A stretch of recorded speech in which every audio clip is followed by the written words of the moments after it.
Shalom, Bapak Ibu, Saudara-saudari sekalian, salam sejahtera buat kita semua. Marilah kita menerima renungan harian HKBP Sutoyo. Kita bersatu dalam doa. Damai sejahtera dari Tuhan Allah yang melampaui segala akal, itulah kiranya yang memberkati hati dan pikiran saudara di dalam Kristus Yesus Tuhan kita. Amin. Firman Tuhan kita pada hari ini diambil dari kitab 2 Timotius 1 ayat 8. Demikian firman Tuhan. Jadi janganlah malu bersaksi tentang Tuhan kita. Dan janganlah malu karena aku, seorang hukuman karena dia. Melainkan ikutlah menderita bagi Injilnya oleh kekuatan Allah.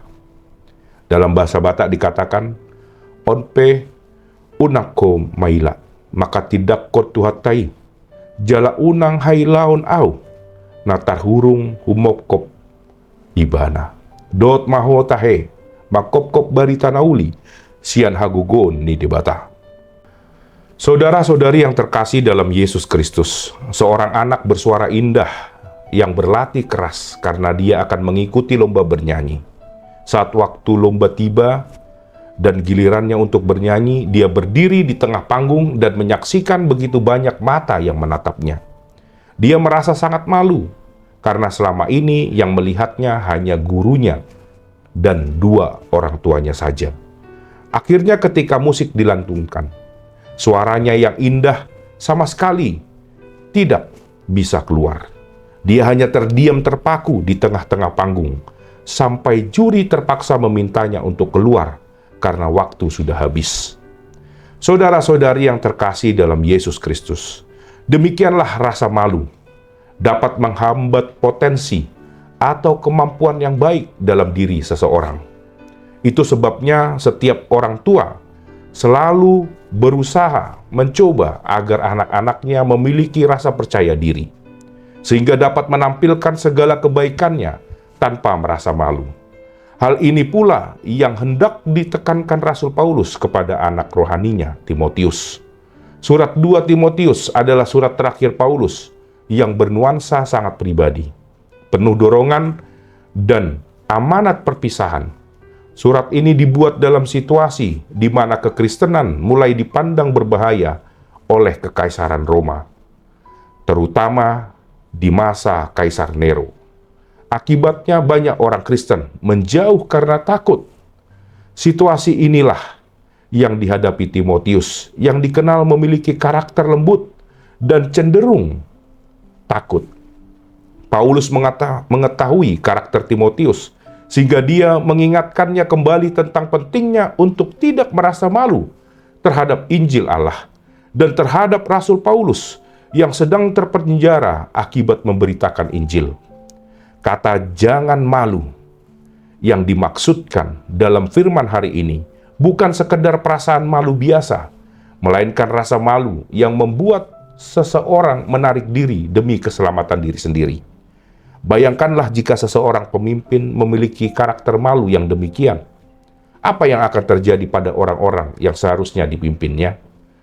Jika Timotius sebagai pemimpin jemaat merasa malu, bagaimana dia dapat mengajak jemaatnya untuk tidak merasa malu?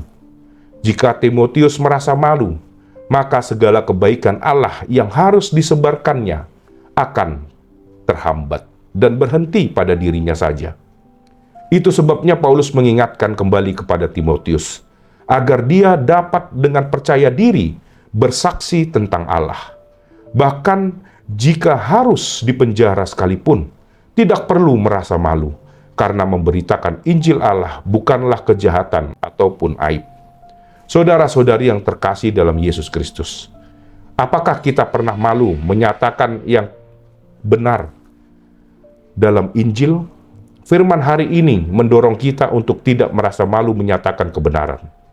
Bahkan jika konsekuensinya kita menjadi dibenci atau tidak punya teman sekalipun, kita harus tetap menyaksikan segala kebenaran Allah dalam hidup kita setiap harinya. Amin. Kita bersatu dalam doa. Ya Tuhan Allah Bapa yang di sorga, terima kasih ya Tuhan. Firman-Mu yang boleh kami dengar pada hari ini membimbing kami dan menguatkan kami agar kami tidak selalu merasa malu Tuhan ketika kami boleh menyebarkan Injil, memberitakan kebenaran di tengah-tengah masyarakat.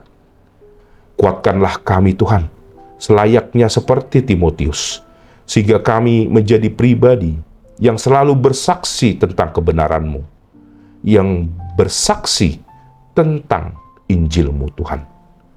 Terima kasih ya Bapa. Engkau berkati jemaat-Mu ya Tuhan.